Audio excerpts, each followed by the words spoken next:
வணக்கம்.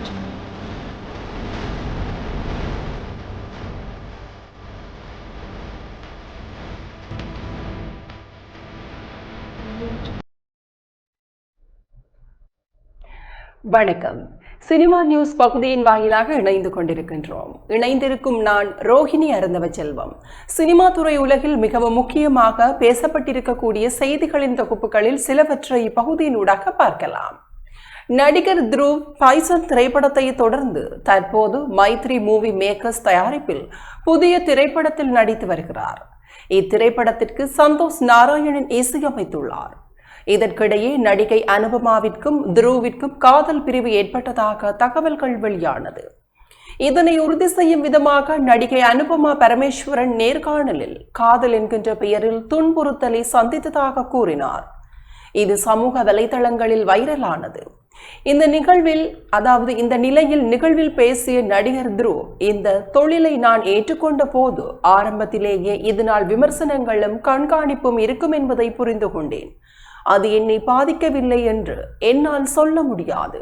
நீங்கள் நேசிக்கும் ஒவ்வொருவரையும் மிகவும் உறுதியாக பாதுகாப்பது முக்கியம்.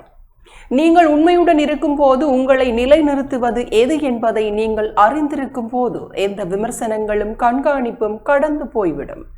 இந்த பயணம் முழுவதும் என்னை ஊக்கப்படுத்திய சிறிய ஆதரவாளர்கள் எனக்கும் இருந்தார்கள் என தெரிவித்துள்ளார். நடிகை அனுபமா பரமேஸ்வரன் அண்மையில் தன் காதல் தோல்வி குறித்து பேசியதுடன் தன் முன்னாள் காதலர் தன்னை அவ்வளவு துன்புறுத்தியதாக கூறினார். இது குறித்து பேசியவர், நார்மலிஸ்ட் காதல் வன்முறை குறித்து யாரும் பெரிதாக அறிவதில்லை. இது உளவியல் ரீதியாக நம்மை துன்புறுத்துவது என் முன்னாள் காதலில் நடந்தது. இதுதான் கடந்த 2 ஆண்டுகளாக நான் இதை அனுபவித்து வந்தேன். ஆனால் இது வன்முறைதான் என்பதை அறியவே நீண்ட காலமாகிவிட்டது. நினைத்து பாருங்கள், ஒரு நாள் அவர் ரெமோ அப்படி ஒரு காதல் நாம் மிக கொடுத்து வைத்த ஆள் என்கின்ற அளவிற்கு கனவுகள் துளிர்க்கும். அடுத்த நாள் அந்நியனாகி விடுவார். மோசமான துன்புறுத்தல்களை எதிர்கொள்ள வேண்டும். பின்னர் அம்பியாக மாறி அழுது கெஞ்சி நம்மை சமாதானப்படுத்துவார். நடிகை மடோனா செபாஸ்டியன் தன் நாசிஸ்ட் காதல் அனுபவங்கள் குறித்து பேசிய போதுதான் நாமும் இப்படியான சூழ்நிலையில் தான் இருக்கிறோம் என்பதை நினைத்து நடுங்கினேன் என தெரிவித்திருந்தார். இந்த நிலையில் நடிகர் துல்கர் சல்மானை குறிப்பிட்டு, என் கஷ்ட காலங்களில் எப்போதும் துல்கர் பக்கபலமாக இருக்கிறார். நான் மனரீதியான குழப்பத்திலோ அல்லது சோர்வாக இருந்தாலோ துல்கர் சல்மானிடமிருந்து குறுஞ்செய்தி வந்துவிடும். அவரிடம் சிறிது நேரம் பேசினாலே நமக்கு மனம் இலகுவாகிவிடும். என் இக்கட்டான நேரங்களில் அவர் ஆறுதலாக இருக்கிறார் என தெரிவித்துள்ளார். முதல்வர் விஜய் நடிப்பில் உருவாகின ஜனநாயகன் திரைப்படத்தின் OTT வெளியீட்டு திகதி அறிவிக்கப்பட்டுள்ளது. கேவிஎன் புரொடக்ஷன் தயாரிப்பில் வினோத் இயக்கத்தில் உருவான ஜனநாயகன் திரைப்படம் கடந்த ஜூலை 23 உலகெங்கிலும் 3000க்கும் அதிகமான திரையரங்குகளில் வெளியானது. ஜனநாயகன் படத்திற்கு சான்றிதழ் கொடுக்கப்பட்டதால் குழந்தைகள் கூட்டம் பெரிதாக வரவில்லை எனினும் இப்படம் உலகளவில் ரூபாய் 280 கோடிக்கும் அதிகமாகவும் தமிழகத்தில் 120 கோடிக்கும் அதிகமாகவும் வசூலித்துள்ளதாக தகவல்கள் தெரிவிக்கின்றன. இந்த நிலையில் ஜனநாயகன் திரைப்படம் G5 OTT தளத்தில் வரும் ஆகஸ்ட் 21ஆம் தேதி வெளியாக உள்ளதாக அறிவிக்கப்பட்டுள்ளது. நடிகர்கள் ரன்பீர் கபூர், சாய் பல்லவி, ஜாஷ் நடிப்பில் ராமாயணா திரைப்படத்தின் முதல் பாகத்திற்கான ட்ரெய்லர் சில நாட்களுக்கு முன்னர் வெளியிடப்பட்டிருந்தது.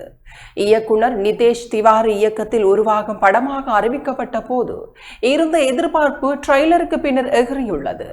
இந்த ட்ரெய்லர் யூடியூப் உட்பட அனைத்து சமூக வலைதளங்கள் வாயிலாக 100 கோடி, அதாவது 1 மில்லியன் பார்வையாளர்களை கடந்ததாக தயாரிப்பு நிறுவனம் அதிகாரப்பூர்வமாக அறிவித்துள்ளது.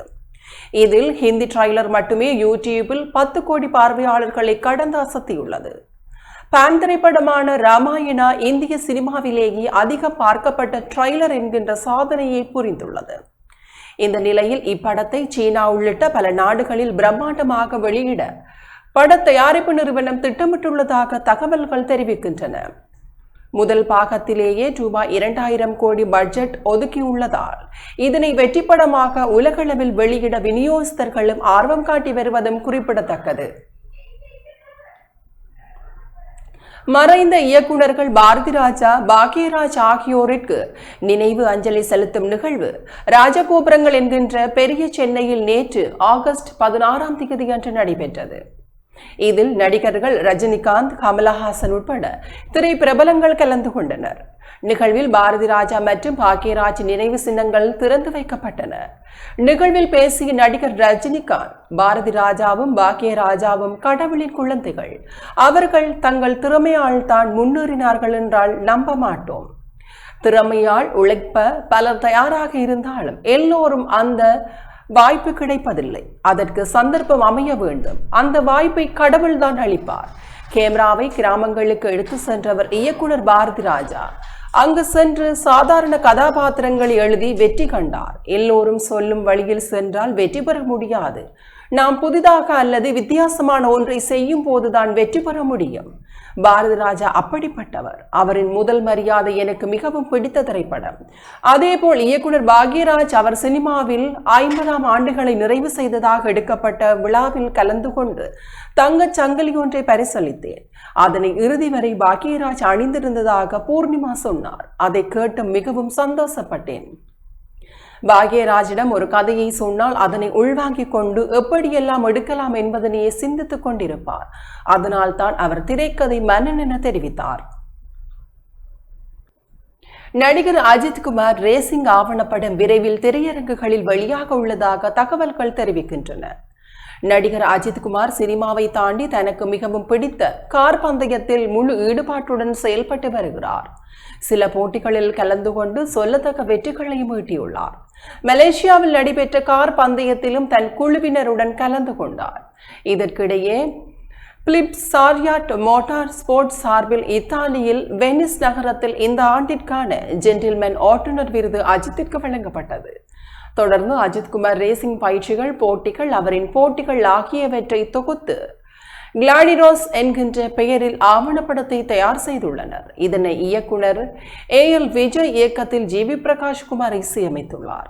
இந்த நிலையில் இந்த ஆவண திரைப்படம் வருகிற அக்டோபர் மாதம் திரையரங்குகளில் வெளியிட தயாரிப்பு தரப்பு முடிவு செய்துள்ளதாக தகவல்கள் தெரிவிக்கின்றன.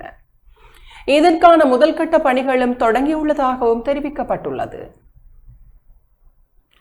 சூதுகபும், முண்டாசுப்பட்டி, ஜிகிர்தண்டா, டார்லிங் 2, மாநகரம், DD ரிட்டர்ன்ஸ், கேங்ஸ்டர் போன்ற பல திரைப்படங்களில் நகைச்சுவை கதாபாத்திரங்களில் நடித்தவர் முனிஷ்காந்த். நகைச்சுவையில் அசத்தி வந்த முனிஷ்காந்த் சமீபத்தில் மிடில் கிளாஸ் என்ற படத்தில் முக்கிய கதாபாத்திரத்தில் நடித்திருந்தார். அறிமுக இயக்குனர் தீபா ஸ்ரீதர் இயக்கத்தில் உருவாகியுள்ள படம் தீடோம்.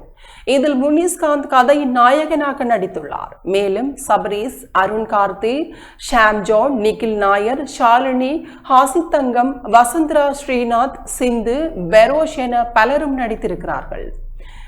இளையராஜா, முருகேஷன் ஒளிப்பதிவு செய்திருக்கும் இத்திரைப்படத்திற்கு ஷாம் விசால் மற்றும் செபஸ்டியன் ரொசாரியோ ஆகியோர் இணைந்து இசையமைத்துள்ளனர். குட் ஸ்டப் புரொடக்ஷன் சார்பில் ER டில்லி, பாலராமன் மற்றும் ஜெகதீஸ்வரன் டில்லி இணைந்து தயாரித்துள்ளனர். இத்திரைப்படத்தின் அனைத்து பணிகளும் முடிவடைந்துள்ள நிலையில் ஃபர்ஸ்ட் லுக் போஸ்டர் வெளியிடப்பட்டுள்ளது. இதை விஜய் சேதுபதி அவருடைய ட்விட்டர் தளத்தில் வெளியிட்டு படக்குழுவினருக்கு வாழ்த்து தெரிவித்துள்ளார். இத்திரைப்படத்தின் அடுத்த அறிவிப்புகள் மற்றும் டீசர் விரைவில் வெளியாகும் எனவும் எதிர்பார்க்கப்படுகின்றது.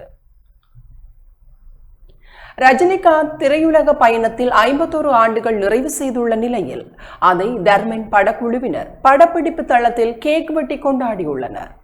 ரஜினிகாந்த் திரையுலக பயணத்தில் வெற்றிகரமாக 51 ஆண்டுகளை நிறைவு செய்துள்ளார். இதனை தற்போது நடித்து வரும் தர்மன் படப்பிடிப்பில் இயக்குனர் மற்றும் படக்குழுவினருடன் ரஜினிகாந்த் கேக் வெட்டி கொண்டாடியுள்ளார். அந்த கொண்டாட்டம் குறித்து சிறிய வீடியோ கிளிப் ஒன்றை ராஜ்கமல் பிலிம்ஸ் நிறுவனம் அதன் இன்ஸ்டாகிராம் பக்கத்தில் வெளியிட்டுள்ளது.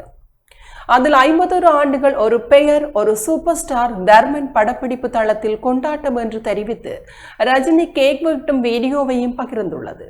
திரைப்படத்தில் நடிக்கும் ஆசையுடன் சென்னை வந்த ரஜினிகாந்த் நண்பரின் உதவியுடன் திரைப்பட கல்லூரியில் சேர்ந்து பயின்றார்.